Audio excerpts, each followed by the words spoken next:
Hello, one and all, and welcome back to Let's Play Betrayal at Krondor. We're trying to press through this game.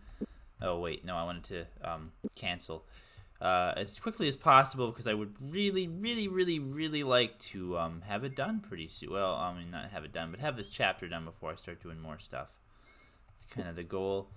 There's a little dock over there, though. I kind of want to... Wait, Romney... Sloop Romney. Wait. Did we just go past Romney? Or is that this little place over here on the river? That might be what that is. Let's have a little look-see. The way ahead was blocked. From among the men who were guarding the bridge, a man stepped forward to confront them. The city of Romney is sealed at the moment to all but the citizens of those who are members of the Glazers Guild. Do you have one of our seals? Yes. Why is the guild in charge of the city? The constabulary were all killed in the uprising by the River Pullers Guild when no one else in authority was left alive to administrate. When I was approached to take command, I decided that I would use my men in the guild to help maintain order until such a time the Duke was able to arrive from his estates. Makes some sort of sense. Where can we find the King's men from Betrayal?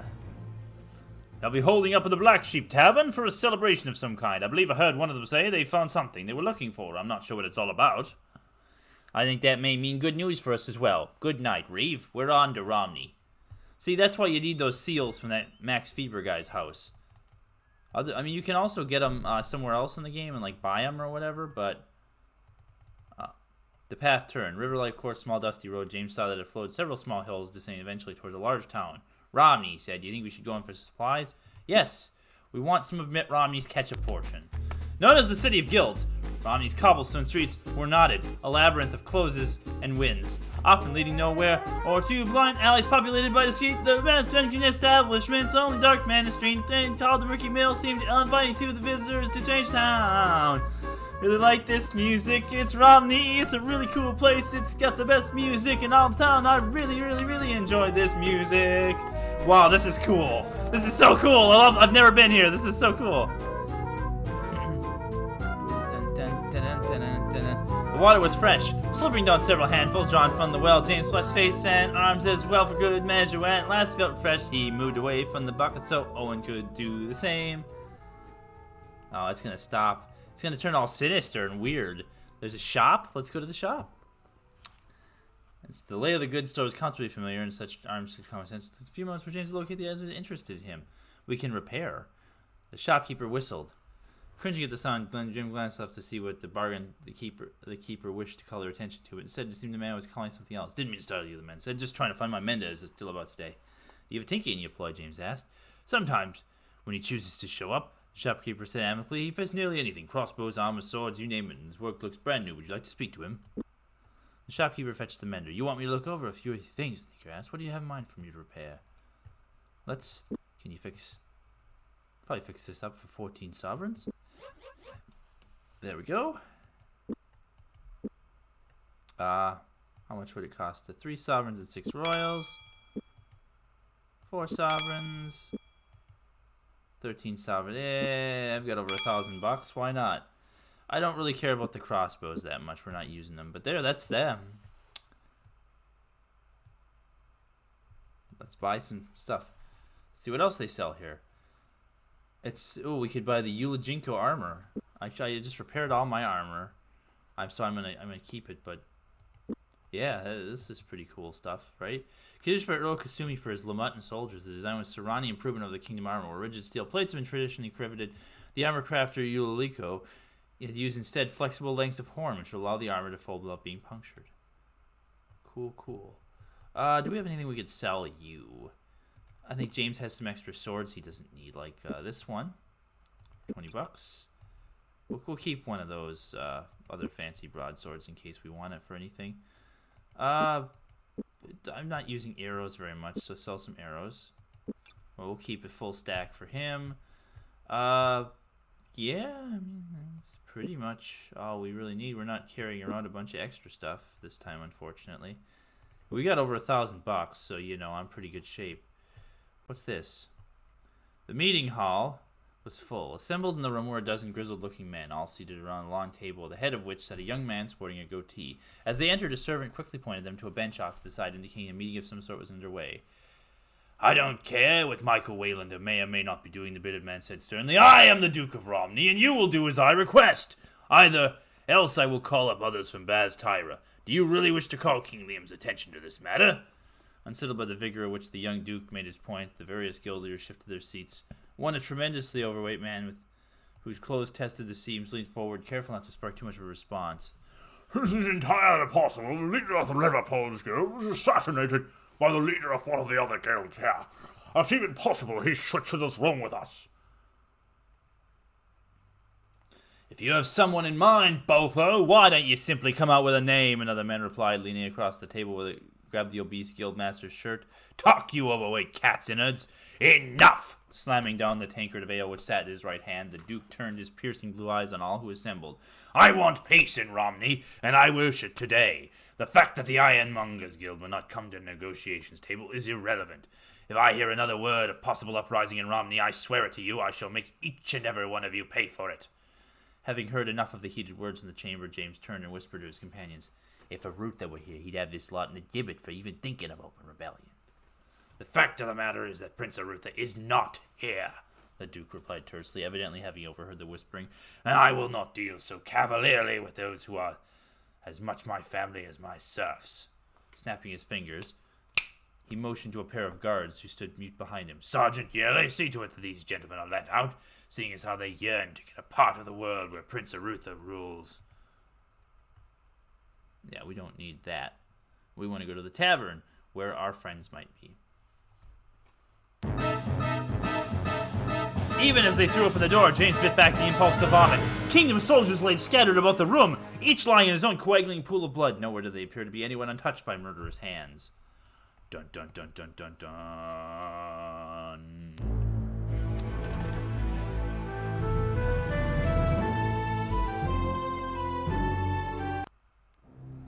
The coppery smell of burning flesh filled the air. Embers left from the funeral pyre in the growing dusk, joined by the winking points of light that would later become the blaze of crystalline stars. Around the flames, villagers gathered in dark clots, their faces overwritten with blank, unreadable expressions. Like moths to a candle, they drifted near and mourned the thought and sniffed. They had come to watch the flames feed. Gora's fathomless green eyes noticed in the firelight that he turned and gazed at Owen, who had flinched uncomfortably at his side. There can be no one easier asleep than a warrior murdered in his cups, Gora said, his voice slightly louder than the spitting hiss of the scorched bone. They nipped at the heels of the Nighthawks, be certain of that. So you think we're getting close? Owen asked. Gorath began to speak, but his words congealed on his lips as his eyes locked with the burning gaze of Signor James. I've had it with your mysterious half-answers, Mordhill. Now, for the sake of your continued good health, I want to hear some explanations fast while you're here in Romney, 6 months before you made your appearance at the Inklandale Pass.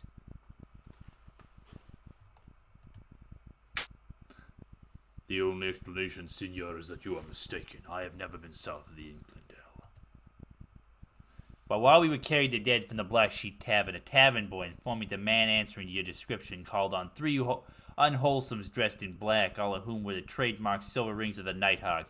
He heard them refer to the Mordhill as Gorith. It seems this Mordhill put a sizable sum of money on these Nighthawks before departing, enough perhaps to arrange the death of a company of the king's soldiers. He may well have paid a king's death, but I know nothing of it. I realize I may impress little upon you, but Gorith is a passing common name in the Northlands, and oft as your kingdom fellow folk have mistaken me for an elf, the barkeeper was likely deceived by enemies of mine. If I had cause to mislead you or your prince, I would have found a far less convoluted means of confusing the royal sanity. Look elsewhere for your enemies, James. While we may not be friends, I mean you no harm. I shall look where I wish until you are no longer my responsibility. We may not be able to strike at the Nighthawk stronghold, but if we can locate it, we may still be able to get inside. Find the information Prince Arutha needs. The Nighthawks will shun Romney for a time. However bold they may be in their murderous nights, they flee when daylight breaks. No one walks without leaving footprints, and these men are no different. However skilled they may be at assassination, they have never been any good at covering their tracks. Let me see those things you found in the tavern. They are here. Good. These are our footprints. Of all the items we found in the dead company, both those items seem conspicuously out of place and may be related in some way to the elusive murderers. We begin our hunt for the Nighthawks with a spider and a spyglass. Solve the mystery of the spyglass, then. Well, in the city of Romney, there's been a murder. Everybody knows it's terrible here. The accommodations were humble. Several splintering tables, jammed. Yeah, so it's all cleaned up now, right? Let's gamble $25 on this. It's one of the worst hands, and this guy wins, so let's not do it.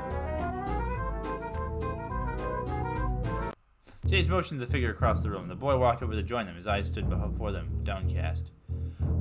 Are you gonna take me away? Why should we want to do that? Because when I broke things, Master, always told me that someone would come here and take me away, someplace bad and someplace dark where they would never feed me, and I never see the light of day. I knew when all those people got killed in here, someone would come for me and take me to a bad place. You don't have anything to be afraid of, Jason. You didn't kill those men. It's not your fault. Master says anybody that stays under our roof is responsibility, and I was here when they were killed. I mean, it's my fault. You saw the murderers? No, but they come in and told me to leave, or they hurt me real bad. Didn't tell me what they were here to do. What did the men who told you leave look like? They were big, and they had birds in their chest. They are eagles, and they smelled funny, like sometimes the sailors from Kesh smell like flowers. Hawks in their chest, and that at least confirms Nighthawk's involvement. Did you know anything about a spider made of silver and a brass spyglass that one of the men who was killed might have carried? It's very important. Think hard. I don't know anything about the spider, but I remember that one of the king's men had a brass tube with little pieces of glass in the ends, and it looked like he could see things that were far away with it. He said one of the other men had brought it back from Silden. Did he say where in Silden he got it? No, just Silden. Can you think of anything else? Did anyone else come into the Black Sheep before the murderers? A carrying man brought in some wine from the upside-down keg for the soldiers. Told me it was sent special. Besides that, I can't think of anything. Thanks, Jason. We may be back later to ask you more questions. Don't go anywhere.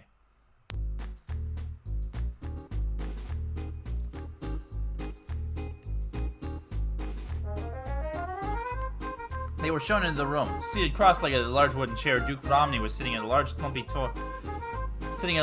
form which was heaped on top of the meeting table. His youngest features obviously clouded by some issue of great concern. What's under the sheet? James asked. Otho Chandler, the Duke replied grimly. They found him in the alleyways and dropped him off here until the undertakers could come for him. Murdered? The Duke sighed. Fortunately, it's no great mystery. He was fighting with the leader of the Millers Guild and got cornered by 3 mercenaries. We have them all in custody. Things have gotten so bad here, we're regularly building a bonfire to burn their bodies from this idiot private war between the guilds. Any way we can be of assistance? James asked, taking a glance beneath the sheet while the obese corpse. We may be in the area for some while. Oh, they got the Fat Man. Dang it, I like the Fat Man for his one line of dialogue. Drumming his fingers on the table, the Duke stared intently at them. Actually, you may be of service to me, he said thoughtfully for a moment. If I can convince Ariel Steelsoul to come to the negotiations with the rest of the guilds, it's possible I could break this deadlock between them. My father always said the guilds will follow Michael Waylander and Ariel Steelsoul, whichever way they go. But unfortunately, Mitchell is too intertwined in the origins of this problem for me to use him effectively. Where do we fit into this? James asked. You're neutral, he replied, getting his feet. You were born outside Romney, and you have no connections to the guilds.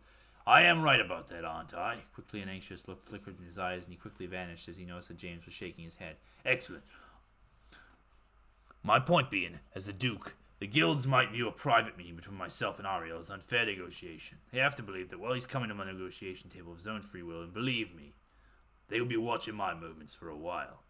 He wants to find this Ariel Steelsoul fellow and convince him to come to negotiate with the rest of the guilds. Is that it? James asked. Just so, the Duke replied. You'll find he has a small house to the west and south of here. I'd advise you, though. He's a paranoid man. He keeps himself well guarded, and there may be some danger involved. I'll reward you for your efforts, of course. That's all right, James said with a smile, heading towards the door. We're used to danger. The west and south. Okay. Well. Do we still have all our food from before? Yeah, we got plenty of food. Let's actually, give Gorith, it says share with party. That'll divide those up a little bit more, so we're not, like, having Well, we gotta go back to Silden, I guess, currently, which is this place down here. And we're going west and south, which I think is that spooky house in the middle of nowhere. So, we'll play a little bit more, because I've got a little bit of time. Let's go see if we can find Spooky Guy's house. I just realized I have this.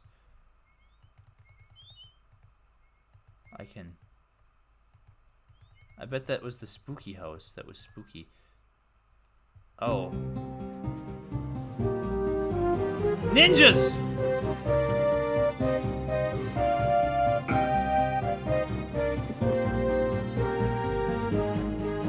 The feathers of rhyme freezes opponents. How nice. But for now, I wanted to spare thy ninjas.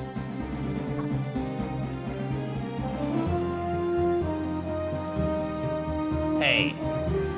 Hey, you! Get off of my cloud! Enjoy that gallon griefmaker and that magic rapier, guys.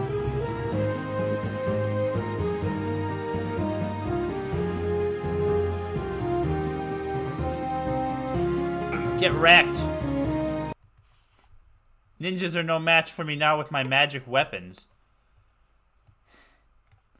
Oh, free crossbow thing. Also, free more arrows, I guess. Kingdom armor that we don't need. We could take some of these weapons and sell them. Let's take that. That'll sell better than... we just repaired all our armor. Oh, we have to carry the spider around. With the exception of its carnelian tinged fangs, the miniature spider glinted a deadly silver. On its underbelly, a long, shallow groove between its bisected length between the fangs, a groove through which a sword blade or an arrow point could easily be pressed. Yeah, it poisons. Oh, and there's also the spyglass.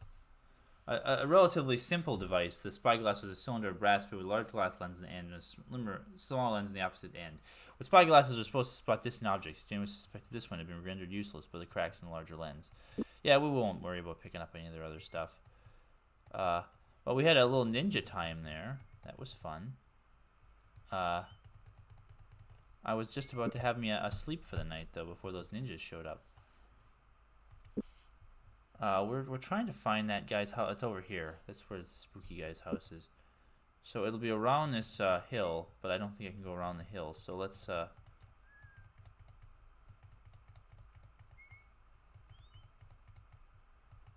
we'll go back down the road. I think this is where Ariel Steel Soul lives. And if not, it might be that house that says keep out back there too. But we'll check out the spooky house.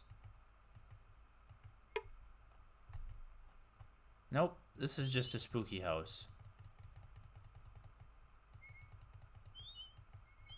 Stay abreast of the roads if you can help it. I know better. This has been a lovely, lovely little time. I don't know when this is coming out, if it's coming out before. These will all come out before Thanksgiving, but I don't know how close to Thanksgiving. Like I said, keep an eye on this channel for Thanksgiving. This is just a house here. I don't think it's too important. We'll try all the houses. Maybe we can figure out where he lives. No, just that 12 damage sword.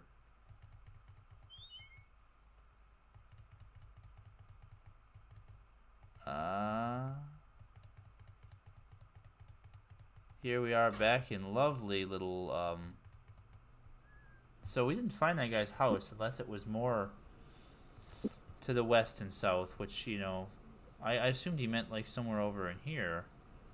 There's that house on the way, though. We'll check out that keep out house. It might be there, but I'll probably forget that because I'm gonna. I don't really need anything in this town unless I want to ask around about things. Yeah, nobody really cares in this town, do they? In our town, in the middle of our street, this shop is a place I'd like to be. Yeah. So we're gonna leave off here in lovely little Sloop. And we're gonna see you next time on Let's Play Betrayal at Krondor, whenever that may be, sometime in the future. Until then, enjoy your breakfast, and we'll see you next time.